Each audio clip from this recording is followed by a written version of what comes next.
Don't forget to like and subscribe today.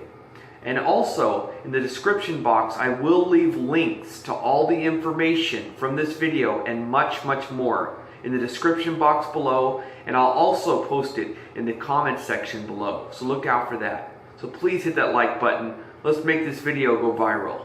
Shalom.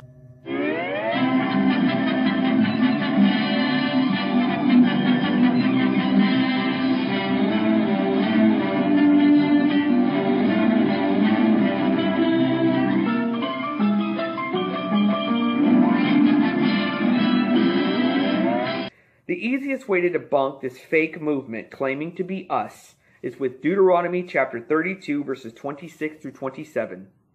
This is because the entire fake movement is rooted in the made-up idea by them that the Israelites would somehow forget that they were Israelites. The problem with this fake claim is that these fake phonies don't read carefully the text they're presenting. This is why they are not the real Hebrews, because they don't even know how to discern the proper text. It reads, I would, not will, I would make the remembrance of them to cease from among men, were it not that I feared the wrath of the enemy, lest their adversaries should behave themselves strangely, lest they should say, our hand is high, and the Lord has not done this. You see that? It clearly reads that God would, not will, would make their remembrance to cease from among men, but he didn't. Why? Because it says he feared the wrath of the enemy and the fact that the nations would have taken credit for blotting out God's people from the earth, which would bring dishonor to God's holy name. That's a cut. That's a wrap. That's game over. There's no dancing around this. Deuteronomy chapter 32 verses 26 through 27 is the worst nightmare for the fake black Hebrew Israelites, because it shows that any fake group, any fake movement claiming that the Jews would ever forget who they were are either lying or completely ignorant or both.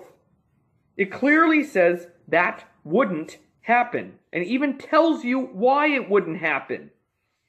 There isn't a single passage in the entire Hebrew scriptures that makes the claim that Israel would forget who they were, ever. Not a single passage.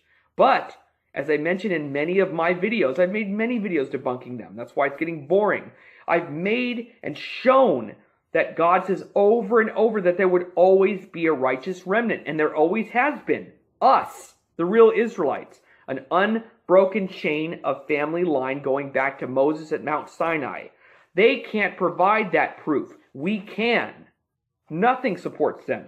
They even use Jeremiah chapter 17 verses 2 through 4, which says, whilst their children remember their altars and their groves by the green trees upon the high hills, O my mountain in the field, I will give thy substance and all thy treasures to the spoil, and thy high places for sin, and all thy borders, and thou shalt discontinue from thy heritage. This is what they use. Anyone with half a working brain, which is not what we're dealing with here, can see that the heritage is dealing with the land. They will discontinue from their land, referring to their exile. Hence, it refers to the altars, groves, substance, treasures, high places, and borders. They don't even read it properly. It doesn't say a word about them forgetting they were Jews. Not only that, if it was dealing with their ethnic identity, which it's not, which it clearly isn't, it would contradict Deuteronomy chapter 32, verses 26 through 27. Some fake black Hebrew Israelites will even try to use Isaiah chapter 1, this is the hilarious part, verses 2 through 3, to claim the Jews would somehow forget that they were Jews. This just shows how desperate they are to promote this made-up fairy tale, because aside from the fact that it's merely dealing with the Israelites rebelling against God, Isaiah chapter 1, verses 2 through 3 isn't even a prophecy. In other words, it's speaking in the present tense. If you read it carefully, which they don't, it tells you just that. It says Israel does not know Not Israel will not know, does not know. Obviously, the Israelites knew they were Israelites during Isaiah's time. DNA is another undebunkable proof that the fake black Hebrew Israelites cannot be the original Israelites because the origins of their DNA, E1B1A, points to the African horn, not the Levant corridor as our DNA, real Israelite DNA, points to. African horn is their origins. Now the Ethiopian Jews, who we are all close to, as well as the Lemba African Jews, they as well are very close to us. They themselves prove their lineage is through conversion. They don't even claim to be the original Jews, original Israelites. They say they are of their father Cush. Both of them proudly say of our father Cush. Yet African Americans here in the United States claim, no, we are the Israelites. Again, their DNA proves otherwise. Some of the fake black Hebrew Israelites grant that E1B1B is a Hamitic Cushite haplogroup. They have no choice because, like I said, since Ethiopians are E1B1B, and we know biblically that they are Cushites, what they don't realize is that admitting E1B1B is a Hamitic Cushite haplogroup, they are unknowingly admitting that E1B1A is also a Hamitic haplogroup, Cushite origins as well. Why? This is because E1B1A and E1B1B are sibling haplogroups, hence the A and the B at the end. That is, they branched off from the same parent haplogroup, which is E1B1. You get it? Another problem for the fake black Hebrew Israelites is that we now have Canaanite DNA. Did you know that? Oh, of course not, because they don't research this stuff. DNA evidence shows that modern Lebanese people share 90% of their DNA with that of 4,000-year-old Canaanite DNA blood. That means the Canaanites from the time of Abraham would have looked exactly like the modern Lebanese people do. In fact, this also shows that ancient Israelites would have resembled modern Lebanese people as well. Why? Because they would have been living amongst and intermarrying with these Lebanese Canaanites for 2,000 years, from the time of Abraham to the time of Yeshua, 2,000 years ago. We see throughout Scripture that the Israelites were mixing with the Canaanites, and these Canaanites are still here today in modern Lebanon. The fake black Hebrew Israelites point to Deuteronomy chapter 28, verse 68, that it proves the Atlantic slave trade out of Africa to America. Wrong again. Fail. You know why?